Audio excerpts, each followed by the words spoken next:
Hey everyone, so I teased this a little bit in my newsletter yesterday, and I was going through the images from the Met Ball and getting some inspiration for some new color palettes.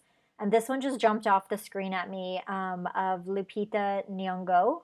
I'm not sure if I'm pronouncing it right, but I love this like ombre rainbow color palette, and this dress is by Versace. So I made a color palette based on this, and I'm working on display images and stuff now, but this is a color couture collection.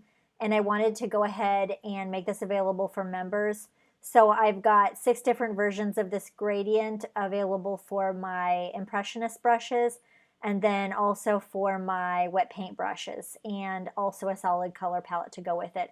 So that way you guys can go ahead and start creating with this color palette, and you know the drill. It works with all my wet paint brushes and my modern impressionist paint brushes.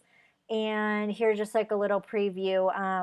I love the effect of this with my floral and lace romance brushes. I think that kind of tulle look looks really good and kind of mimics that effect. So you can kind of get a preview of that there. And then also I've got some wet paint palettes, so you can kind of play around with those wet paints, and you can go ahead and get started, have fun playing with it right now. And this is something I'm doing for members. You know, this is one of the benefits of members, is that you don't have to wait sometimes for me to do all my display images, upload everything. I want to give you guys things that you can use now.